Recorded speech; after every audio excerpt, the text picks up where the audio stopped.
Our next topic is all about superposition method. So usually, superposition method, ginagamit yan sa pag-compute ng mga deflection, sa pag-compute ng mga slope, lalong-lalo na sa cantilever. Kasi yung cantilever natin, meron lang siyang formula na fina-follow at sobrang daling sundin to solve for the deformations at saka yung mga slope natin. But for the sake of discussion, let's discuss kung paano yung superposition natin kapag hindi cantilever.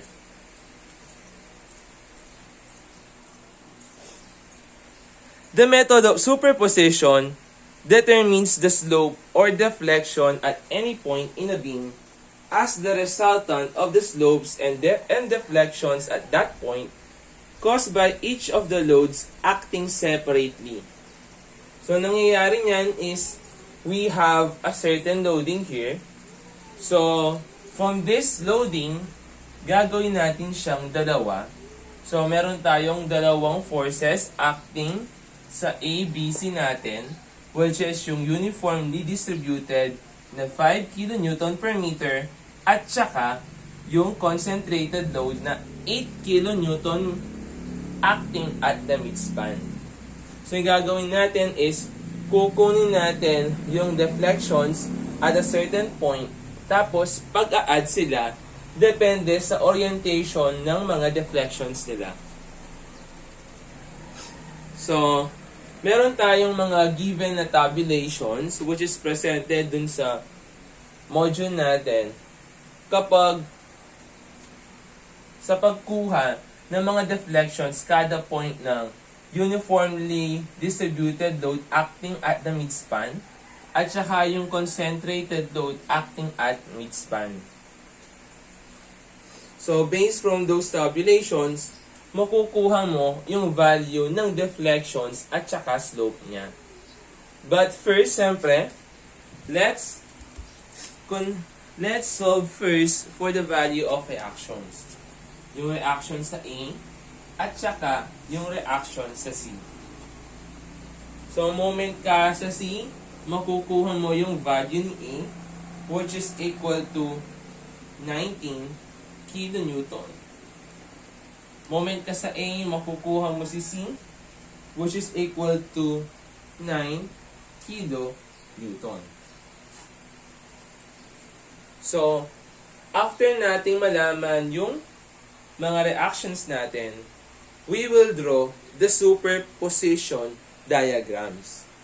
So, gagawin natin is pagse-separate natin etong loading diagram natin sa dalawang component. Ito yung mga yan. Ngayon, after na ma-draw natin yung superposition diagram, siyempre, ito-draw din natin yung elastic diagram ng kada beam natin. So, let's say, etong uniformly distributed load natin na merong na acting at midspan. Siyempre, obviously, it will deflect downward. So, pag ganito yung kanyang deflection. Same with the concentrated load acting at midspan. Ayan. Yan yung magsisilbing deflections nila. Ngayon, from that, dito kasi sa problem, hinihingi is determine daw yung displacement sa B. Nahanap dito is displacement sa B. At saka yung slope at support A. So, una is kunin muna natin yung support natin sa A. So, yung support natin sa A, so, dahil nga din draw natin yung elastic diagram, gawin natin is, from the point, kung nasaan yung point A sa elastic diagram, let's draw a tangent line. So, from the horizontal to the tangent line drawn to A, yun yung magsisilbing theta A natin, or theta 1. Susunod naman, from the second loading diagram naman. So, from the point sa A, draw a tangent line. And from the horizontal, that will become your theta 2. And dun naman sa susunod na tanong naman is yung displacement sa B naman. So from this example, mapapansin mo na ito yung magsisilbing deflection at B. And also, yung nasa gitna natin dito, that will become yung deflection natin sa B. Or eto, deflection 1. And ito naman, deflection 2. So sinabi sa superposition method na kapag nagsasolve tayo ng deformations or slopes, pwede nating hatiin sa mga component etong loading diagram natin. Since meron tayong dalawang component, yung uniformly distributed at saka concentrated load. So, dalawa lang yung magsisilbing, dalawang beses tayong kukuha ng slope at saka deflection. So, siyempre, unahin muna natin yung slope. So, hanapin natin yung value ng theta A natin. The value of your theta A, since parehas yung rotation nila, they are both clockwise. So, sabihin natin na clockwise is positive. So, dito niyan, clockwise yan, that will become theta 1.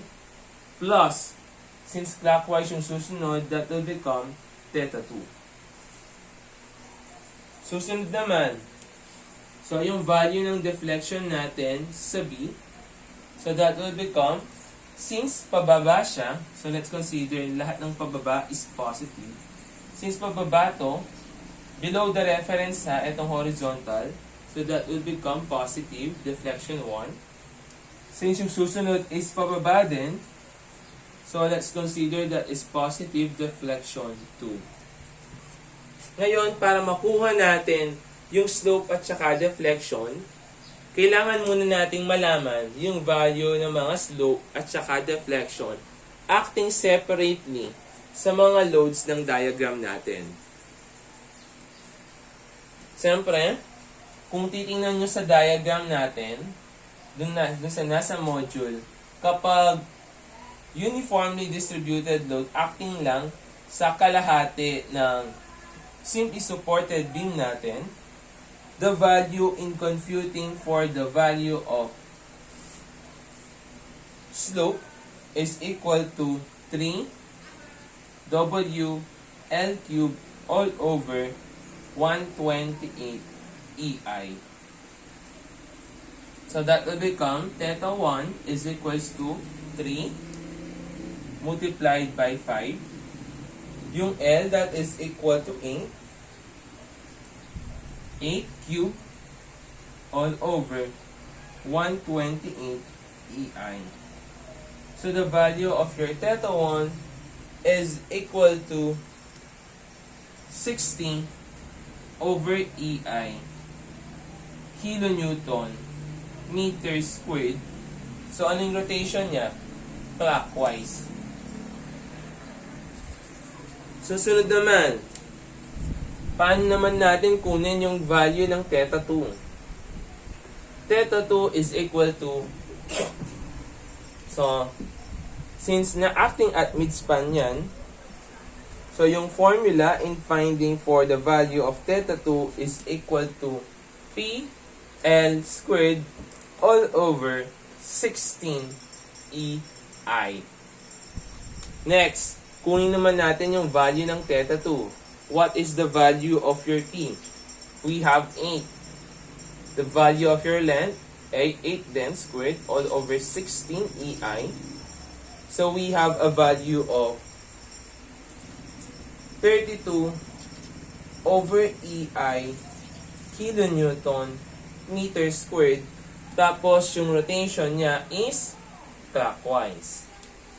Next, kunin naman natin yung deflection 1 natin dito sa, so kung titingnan mo sa diagram sa mga set of formulas natin, that will become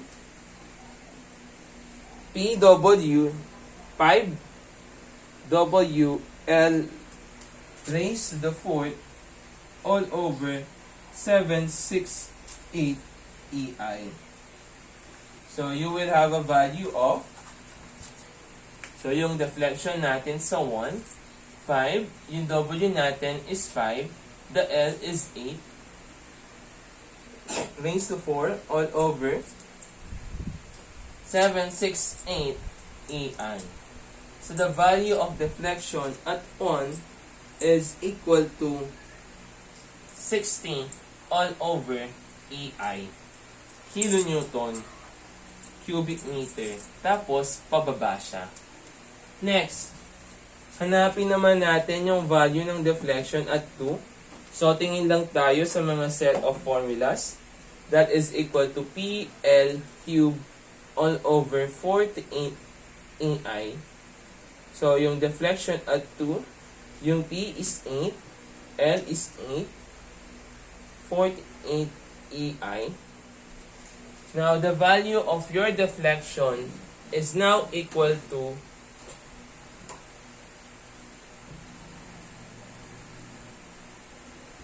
256 all over 3 EI kilonewton cubic meter pababa. So, nakuha na natin yung value ng deflection at saka slope acting separately sa beam natin. Ngayon, kunin naman natin yung value ng theta A natin. So, ano yung value ng theta 1? That is equal to positive kasi nga kinonsider natin is clockwise positive. So, we have 60 over EI plus, since yung rotation ng theta 2 natin is clockwise, so positive siya, 32 over EI. So, you will have a value which is equal to 72 over EI kilonewton meter squared clockwise. Susunod naman, yung deflection natin sa B.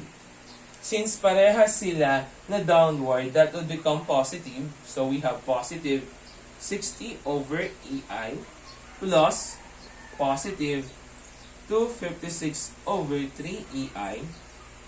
So, you will have a value of deflection at B which is equal to